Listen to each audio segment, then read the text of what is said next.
Coucou les amis taureaux et ascendants taureaux, bienvenue pour les prévisions du mois de juillet. Donc pour ce mois de juillet 2020, on va avoir une éclipse lunaire.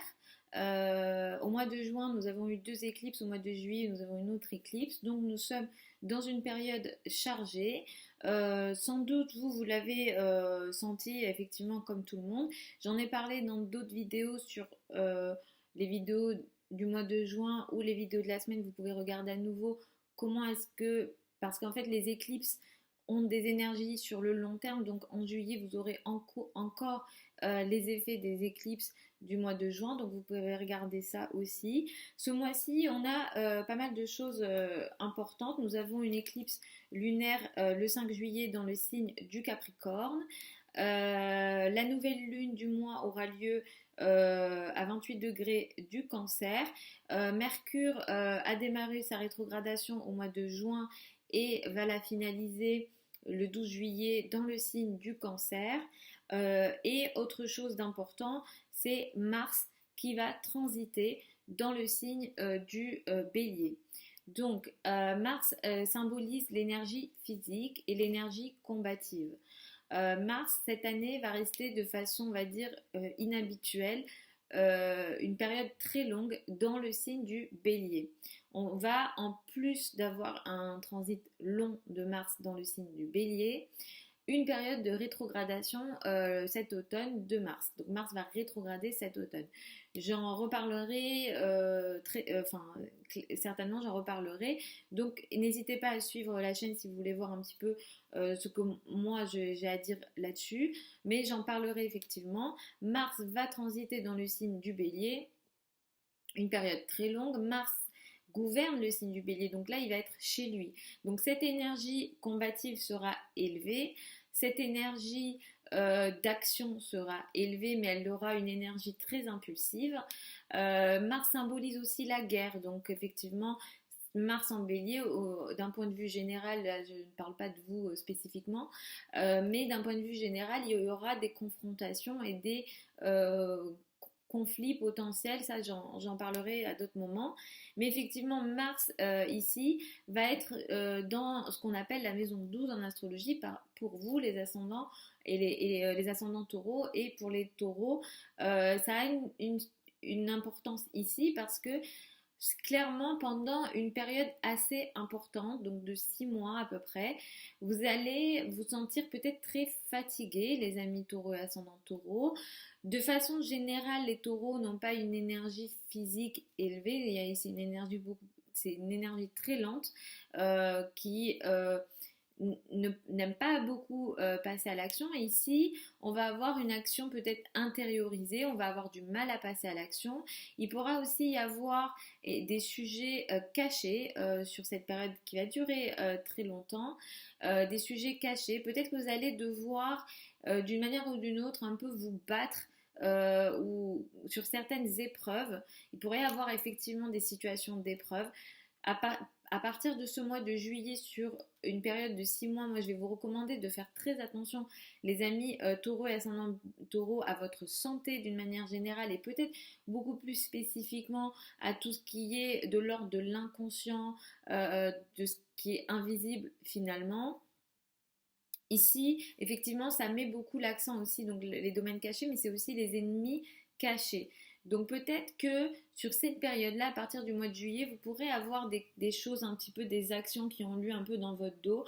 Vous n'êtes pas au courant de tout ce qui se passe, mais ça peut être effectivement très compliqué. Et ici, on a une notion d'épreuve, je dois me battre dans le cadre d'une épreuve peut-être. Donc ça peut être assez compliqué, assez fatigant pour vous les taureaux et ascendants taureaux. Ce qu'il y a de positif, c'est ce Vénus qui a repris sa course directe, Vénus rétrogradée dans le signe du Gémeaux. Vénus a repris sa course directe au mois de juillet. On a ici une énergie intéressante pour vos finances. Donc peut-être que d'un point de vue des finances, au moins ici on a quelque chose d'intéressant et de positif. Vous pourrez récupérer une forme de chance et de potentialité sur le plan financier. Les 3 premières semaines du mois, vous serez très concentré sur les trajets et l'entourage proche, les projets de communication. sachant que Mercure qui rétrograde jusqu'au 12 juillet, je vais vous recommander de faire attention aux nouveaux projets de communication ou aux nouveaux trajets que vous souhaitez faire.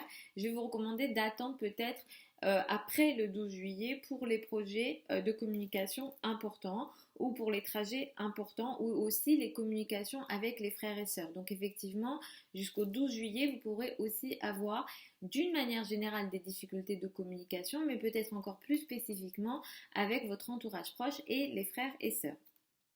À partir du 22 juillet, vous allez être beaucoup plus concentré sur le foyer, la famille et l'habitat.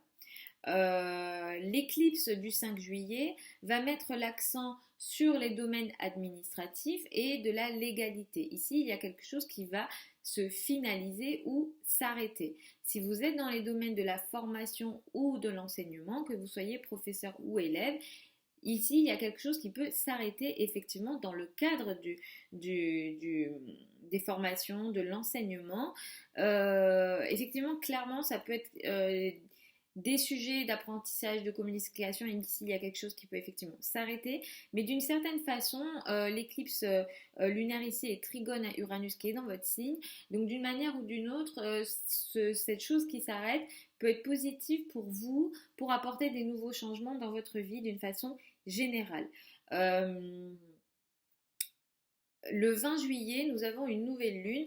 Elle est à 28 degrés du signe du cancer. Ici, il y a quelque chose de nouveau qui peut démarrer effectivement pour vous, un nouveau contrat, des nouveaux projets, peut-être quelque chose de nouveau qui peut démarrer aussi dans la vie de vos frères et sœurs. Par contre, ici, je vous recommande de faire attention parce que vous allez vouloir démarrer quelque chose de nouveau. Donc, c'est à partir du 20 juillet, l'énergie dans les jours qui vont suivre le 20 juillet. Mais ici, il va falloir aussi gérer des choses administratives ou liées peut-être à la légalité ou par rapport à votre vision vos croyances. Clairement, je vous recommande autour de cette période de faire aussi attention à la communication et aux échanges d'une façon générale et aux décisions que vous prendrez effectivement pour faire démarrer effectivement ce nouveau projet de communication. Il y a des choses aussi à régler dans les domaines administratifs. Il faut peut-être revoir certaines de vos visions, certaines de vos croyances, peut-être revenir aussi sur des projets liés à l'étranger, peut-être qu'il y a une certaine remise en question nécessaire de certains projets liés à l'étranger ou peut-être à des formations ou des apprentissages. Donc voilà en gros pour ce mois de juillet 2020 pour les prévisions donc de ce mois de juillet d'une façon générale les amis taureaux et ascendant taureau. Comme je le dis régulièrement, écoutez en priorité par rapport à votre ascendant et ensuite écoutez par rapport à votre soleil. Je vous mets tous les liens de mon site internet sous la vidéo, de mon site sous la vidéo si jamais vous souhaitez que je regarde votre thème de naissance. Que je regarde votre thème de naissance et si jamais vous avez d'autres questions plus précises. Je vous fais des très gros bisous les amis taureau et ascendant taureau et puis je vous retrouve peut-être un dimanche sur la chaîne YouTube puisque je poste aussi les vidéos hebdomadaires. Voilà, donc et puis je vous retrouve pour les autres dans un mois pour les prévisions du mois d'août, ça passe beaucoup trop vite. Je vous fais des très très gros bisous et puis je vous dis à la prochaine sur la chaîne YouTube.